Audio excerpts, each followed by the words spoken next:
Olá, meus irmãos e irmãs, sejam bem-vindos ao canal Vinícius Siqueira. E se você ainda não é inscrito aqui no canal, se inscreva aqui no canal e não esqueça de ativar o sininho das notificações. Todos os dias são postados vídeos abençoados aqui no canal para te abençoar. Vamos a mais uma palavra do Senhor. A meditação é a prática de se refletir ou pensar sobre alguma coisa ou alguém. É um ato que exige disciplina, já que nossa mente tende a vaguear, fixando-se ora em uma, ora em outra coisa. Mas a meditação é uma parte muito importante da oração, já que nossas ações são influenciadas pela vontade, e nossa vontade é influenciada em grande parte pelo que pensamos. Conclui-se que, se pudermos orientar nosso pensamento ou meditações, poderemos controlar nossas ações. Davi fez a seguinte oração: as palavras dos meus lábios e o meditar do meu coração sejam agradáveis na tua presença, Senhor, rocha minha e redentor meu. Salmo 19:14. Deus deu a Josué o segredo do seu sucesso e prosperidade. Não cesses de falar deste livro da lei. Antes, medita nele dia e noite, para que tenhas cuidado de fazer segundo tudo quanto nele está escrito. Então farás prosperar o teu caminho e serás bem-sucedido. Josué 1:8. De acordo com esta palavra, está claro que Deus queria que Josué meditasse sobre uma coisa específica. Ele deveria meditar sobre a palavra de Deus. A orientação que ele recebeu não foi para que meditasse sobre qualquer coisa, mas a força de sua mente deveria estar concentrada em algo concreto. Meus irmãos e irmãs, quando meditamos, precisamos fixar a mente com toda a clareza no assunto sobre o qual desejamos meditar. Muitos crentes começam a meditar sobre o Senhor, mas depois permitem que a mente divague desordenadamente. Afinal, pegam no sono ou ficam exaustos daquilo. Por causa disso, Deus deseja que meditemos especificamente sobre algum assunto. Por um determinado período de tempo, é preciso que sintamos prazer naquilo. Antes, o seu prazer está na lei do Senhor, e na sua lei medita de dia e de noite. Salmos 1:2. Então, é preciso que nos sintamos motivados. Para conseguirmos realmente meditar em alguma coisa, temos que enxergar os benefícios que nos advirão do assunto sobre o qual meditamos. Quem sente prazer na palavra de Deus irá de bom grado meditar sobre ela e receber sempre maiores conhecimento e compreensão espiritual. Os meus lábios falarão sabedoria e o meu coração terá pensamentos judiciosos. Salmo 49:3. Davi tinha constantemente disposição para louvar o Senhor através de salmos, pois estava sempre meditando na bondade de Deus para com ele. Como de banha e de gordura farta-se a minha alma, e com júbilo nos lábios a minha boca te louva. No meu leito, quando de ti me recordo e em ti medito durante a vigília da noite. Porque tu tens sido auxílio, à sombra das tuas asas, eu canto jubiloso. Salmo 63:5-7. E diz também: seja-lhe agradável a minha meditação, eu me alegrarei no Senhor. Salmo 104:34.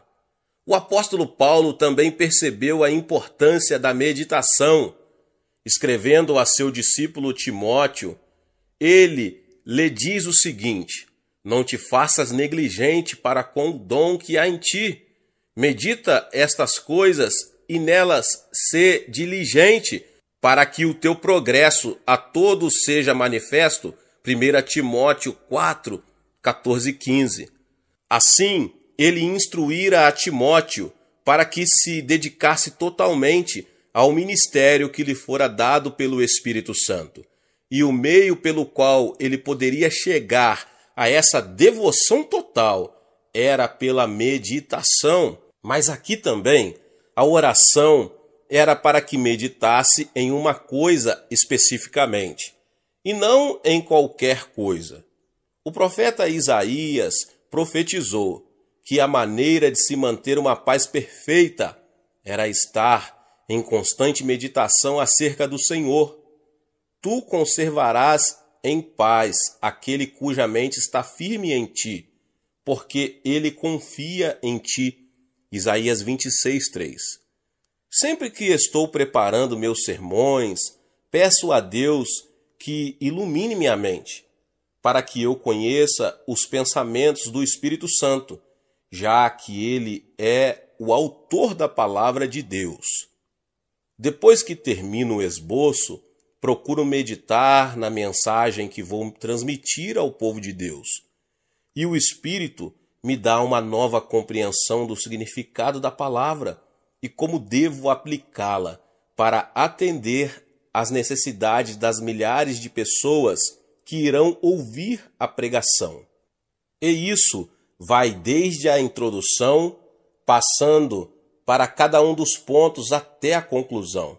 Embora dominicalmente tenhamos centenas de milhares de pessoas nos cultos, e embora a mensagem seja transmitida para diversos países pela televisão, creio que o Espírito Santo conhece a necessidade de cada indivíduo e atenderá a essa necessidade através de minha mensagem por ele ungida. E é pela meditação que fico sabendo o que devo dizer e quando devo dizer. E depois sempre me vem ao conhecimento casos de pessoas que ouviram a mensagem e receberam através dela alguma coisa de que necessitavam. Como eu soube exatamente o que deveria dizer? Eu não sabia, mas o Espírito Santo, sim, e ele comunicou aquela palavra à minha mente na hora em que eu meditava sobre o sermão. Mas eu não medito apenas nas mensagens, mas também em novas orientações e oportunidades que se me apresentam.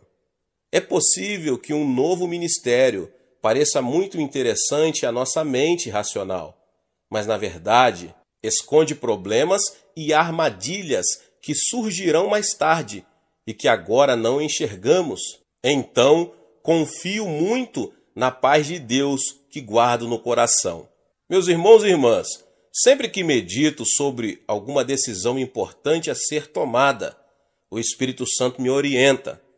Assim, quando estou agindo de acordo com a vontade de Deus, sinto essa paz que ultrapassa todo o entendimento, já que realmente ela não pode ser compreendida e muito menos explicada.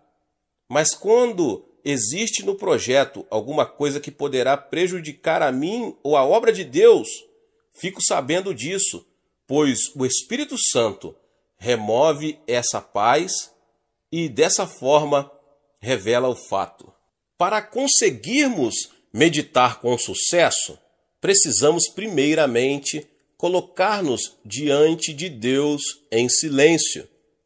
Depois que permanecemos quietos durante alguns instantes, toda a agitação que geralmente cerca as pessoas muito atarefadas se dissipa, e aí estamos preparados para meditar.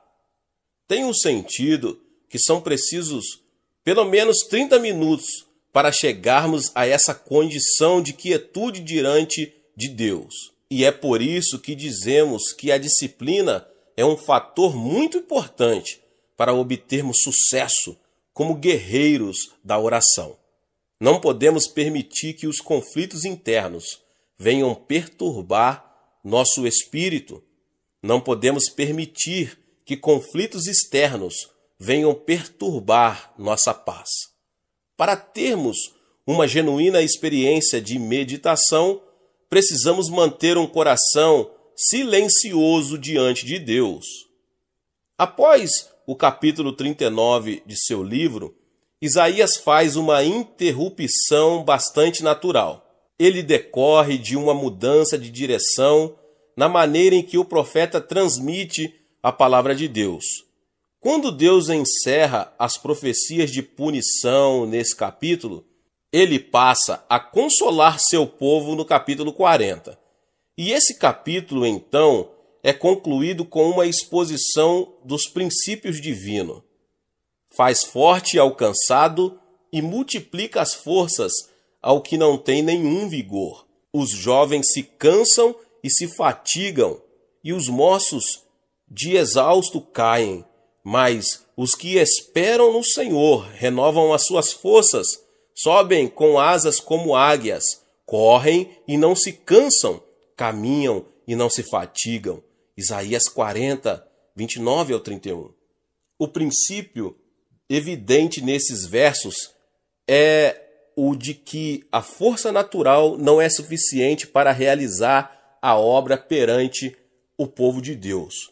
Para isso, é necessário possuir uma força que ultrapassa a da juventude e da capacidade natural. Qualquer pessoa que se dispuser a esperar no Senhor pode ser qualificada para realizar a grande tarefa que se acha à sua frente, pois a fonte de suas energias não é natural, mas sim espiritual.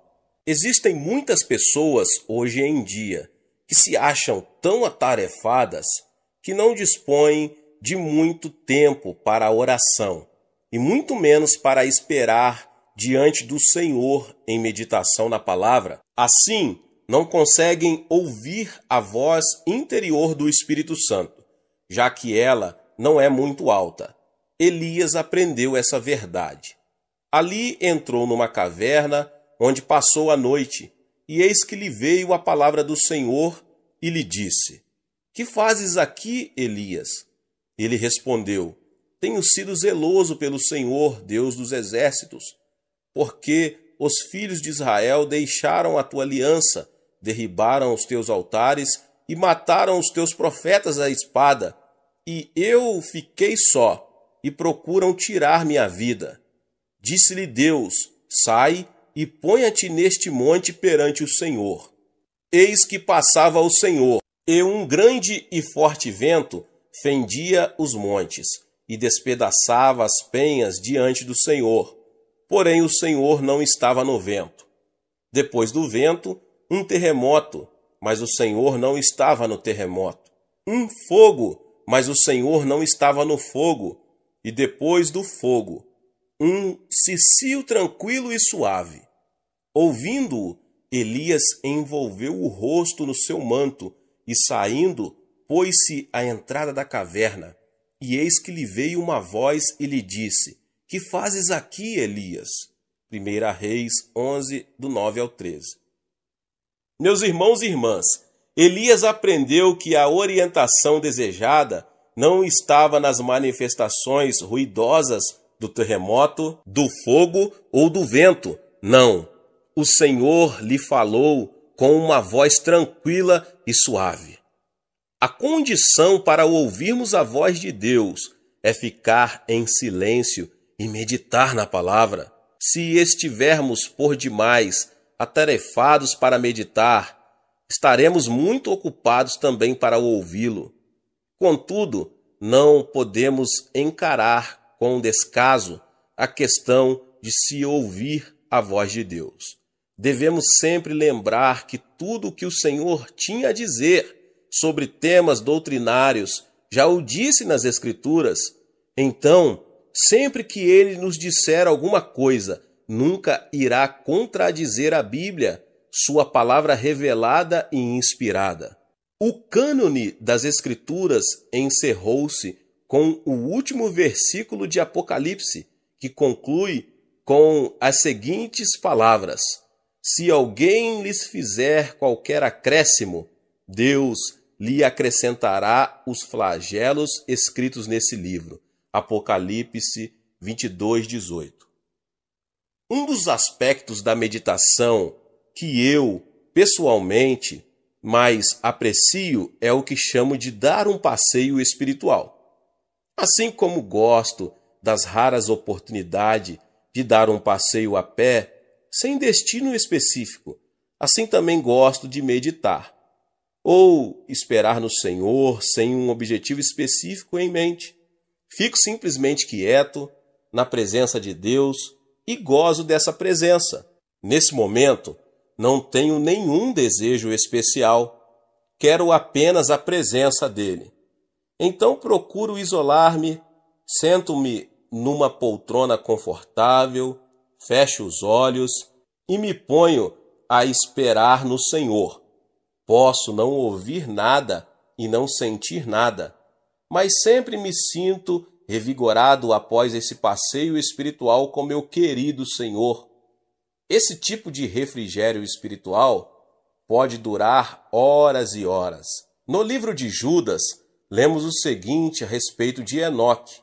Quanto a estes, foi que também profetizou Enoque, o sétimo depois de Adão, dizendo: Eis que veio o Senhor entre suas santas miríades, para exercer juízo contra todos e para fazer convictos todos os ímpios, acerca de todas as obras ímpias que impiamente praticaram e acerca de todas as palavras insolentes que ímpios pecadores proferiram contra ele. Mas Gênesis diz apenas o seguinte: andou Enoque com Deus, e depois que gerou a Matusalém, viveu 300 anos e teve filhos e filhas. Todos os dias de Enoque foram 365 dias. Andou Enoque com Deus e já não era, porque Deus o tomou para si. Gênesis 5, 22 ao 24. O que aconteceu com Enoque, meus irmãos? Enoque foi um profeta no início da existência humana na terra.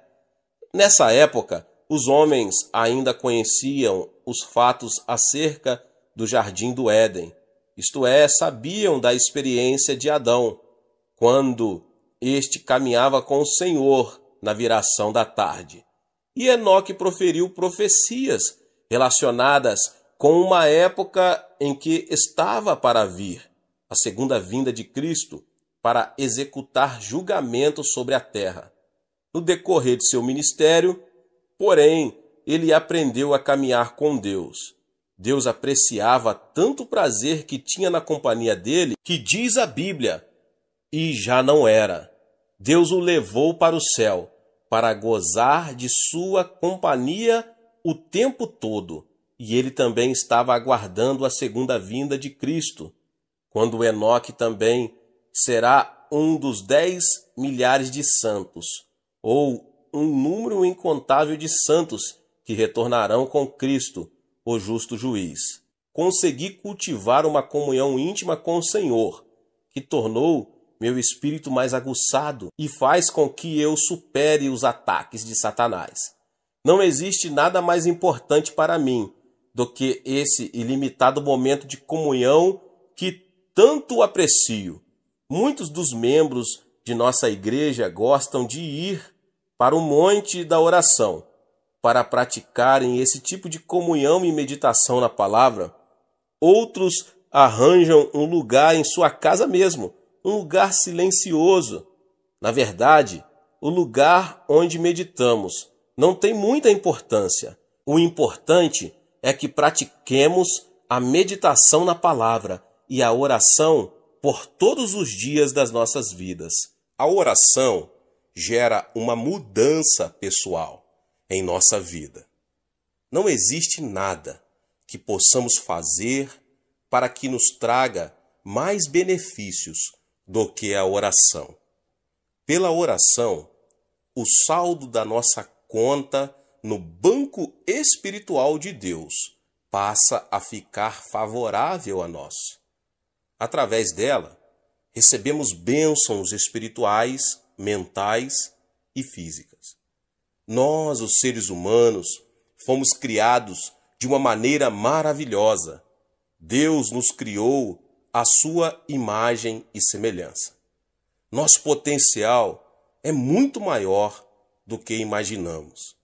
Só utilizamos uma pequena porcentagem de nossa capacidade mental. A capacidade de tolerância, força e longevidade de nosso corpo é muito superior à que temos. Nosso espírito pode experimentar muito mais das bênçãos de Deus do que as que experimentamos.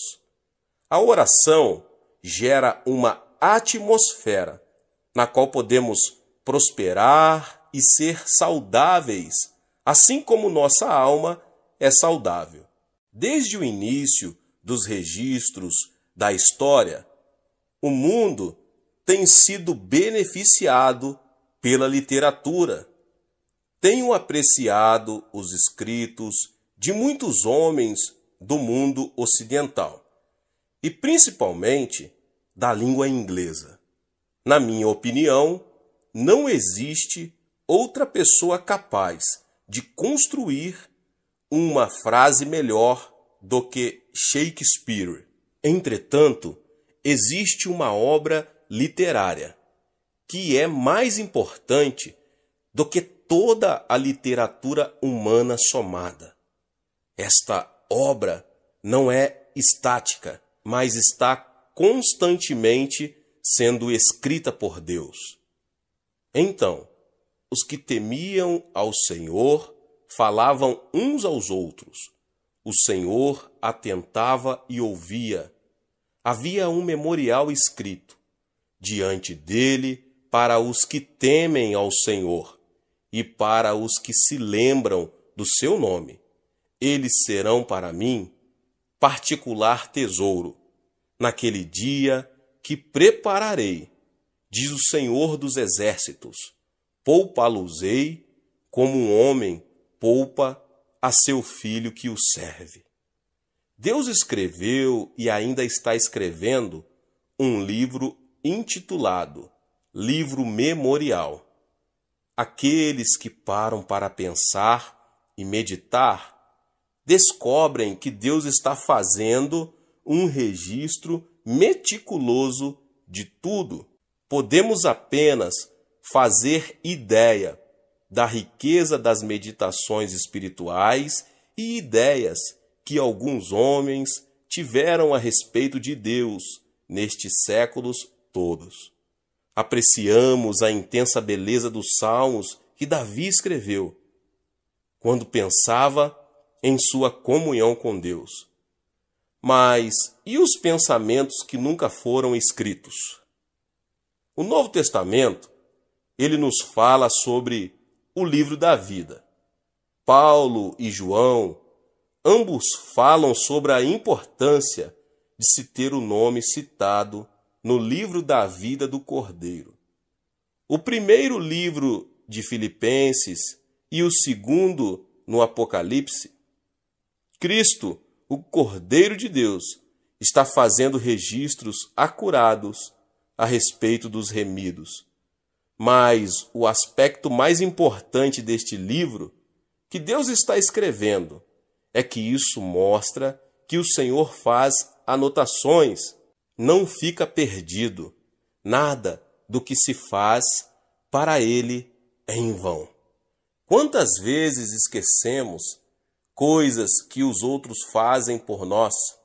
Eu já disse várias vezes que os favores que as pessoas nos prestam são como escritos em água, desaparecem rapidamente.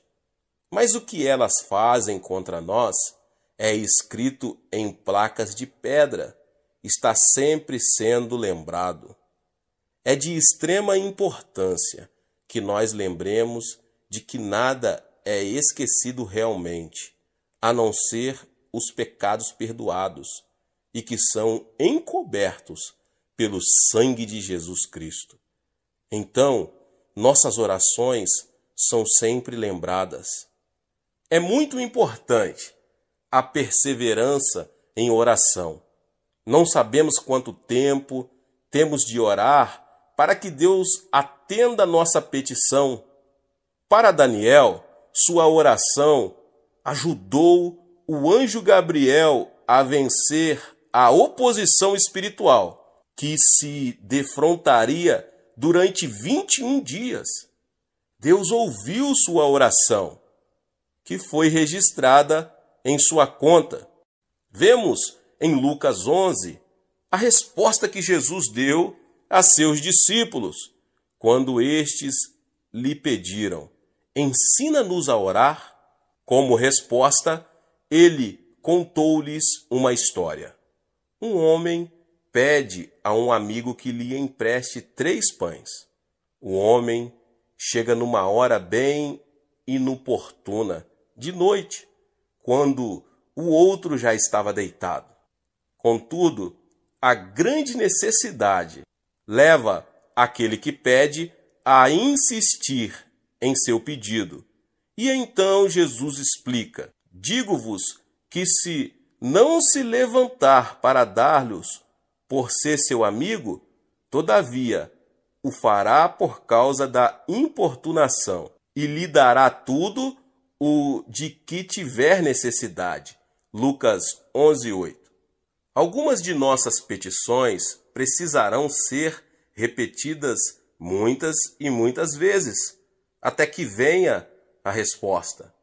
E a ordem que temos é para que perseveremos em oração, seja por causa de oposição espiritual ou por outra razão qualquer. Nunca desista de orar por um problema. O que teria acontecido se Daniel tivesse parado de orar após o 5º dia ou após o 10º? Lembremos sempre que Deus é fiel. Ele atenderá nossas orações. Ele atenderá se orarmos sem esmorecer.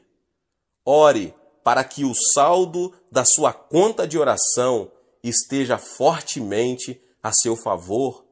Havia uma senhora em nossa igreja, cuja filha não estava levando uma vida cristã.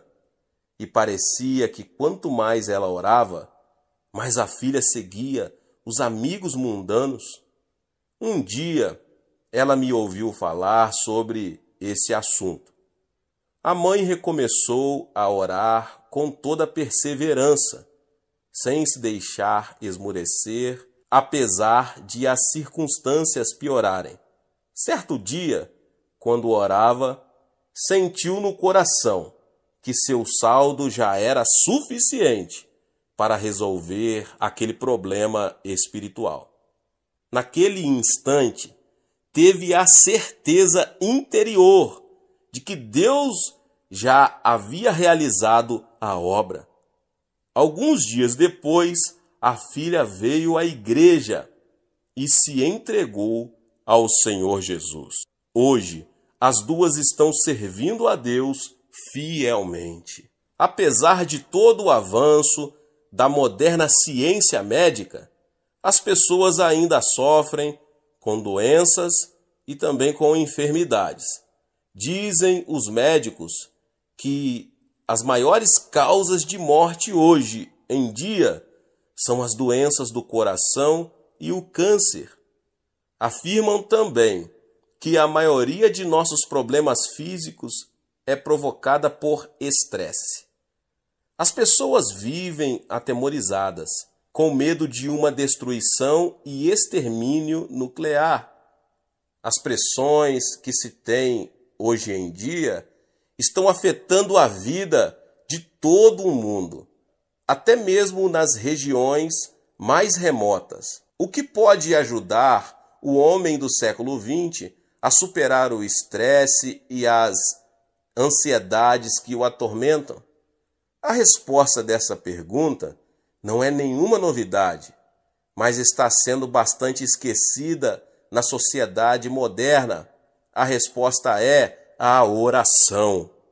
Paulo escreveu o seguinte à igreja de Filipos: não andeis ansiosos de coisa alguma, em tudo, porém sejam conhecidas diante de Deus as vossas petições, pela oração e pela súplica, com ações de graça. E a paz de Deus, que excede todo o entendimento, guardará o vosso coração e a vossa mente em Cristo Jesus. Nós, os crentes, temos uma escolha a fazer. Ou podemos ficar aflitos, ou então confiar em Deus.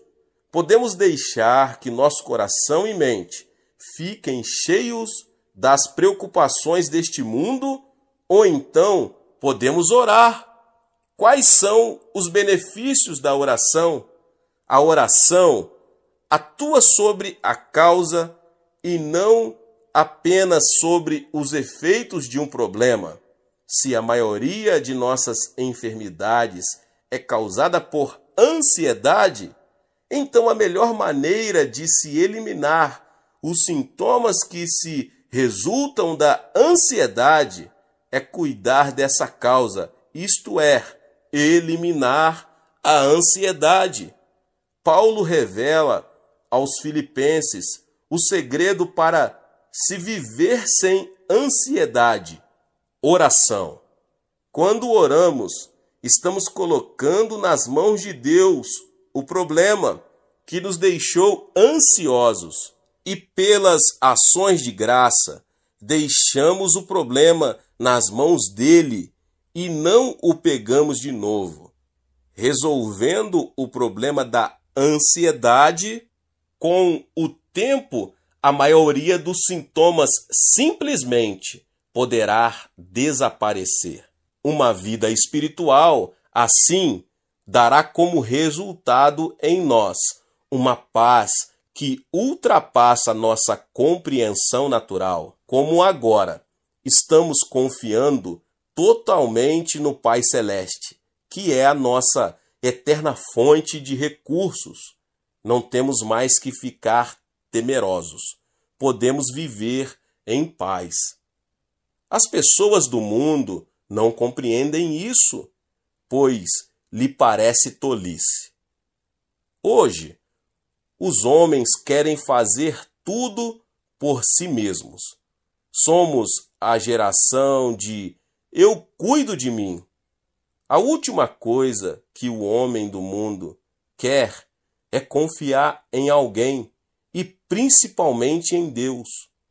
Por causa disso, muitos estão aí sofrendo de úlceras estomacais, ataques cardíacos e câncer, hoje mais do que nunca. E, no entanto, todos podemos ter uma vida cheia de paz. Temos que entregar nossos problemas a Deus em oração e assim podemos levar uma vida saudável. O desejo do meu coração é motivar você a se dedicar mais à oração. Você deve orar como nunca orou antes. Você sempre teve consciência de que precisava orar muito, mas talvez não arranjasse tempo para isso. Estava por demais atarefado. Que outra razão eu teria para ministrar sobre a oração se não fosse o interesse de levar a todos a orarem mais? Eu não iria passar por todos esses lugares ministrando se fosse para você voltar a ser como antes depois de me ouvir. Então Deus ministrou ao meu coração para que expusesse aqui nesta palavra várias ideias de que podem motivá-lo a orar muito mais. Já vimos e ouvimos como a oração gera poder em nossa vida e entendemos que precisamos de mais poder para enfrentar os novos ataques de Satanás, as táticas mais complexas que ele emprega hoje. Nós vimos também a razão dos ataques do diabo contra o povo de Deus. Foi ministrado também o modo de superar esses ataques. A oração aguça nossa compreensão espiritual. Por meio dela, nos tornamos mais conscientes das realidades espirituais em todas as áreas da vida. A oração também é a porta para uma comunhão mais íntima com o Espírito Santo. Só aprendemos a atuar bem com nosso dom depois que aprendemos a orar. Cada um de nós recebeu um dom espiritual e precisamos aprender a pô-lo em prática. E o meio pelo qual aprendemos isso é a oração. Examinemos também o saldo espiritual que se pode adquirir pela oração. Nossas petições serão atendidas por meio da persistência em oração. A oração é o segredo para se conservar a saúde física. Que bênção é possuir boa saúde e não precisar ficar lutando pela cura. Todos nós fomos criados com o desejo de ter as coisas que sentimos que irão contribuir para o nosso bem. Como acabei de ministrar aqui, podemos nos beneficiar da oração tanto em nosso corpo como alma e espírito, para a glória e honra de Deus, nosso Senhor Jesus Cristo. Deus abençoe a todos que ouviram essa palavra. Talvez você chegou aqui pela primeira vez e ainda não é inscrito aqui no canal. Se inscreva no canal e ative o sininho das notificações. Todos os dias são postados vídeos abençoados aqui no canal para te abençoar. Deixe também o seu like e não esqueça de enviar essa palavra para mais pessoas. Deus te abençoe e nos vemos nos próximos vídeos. Amém.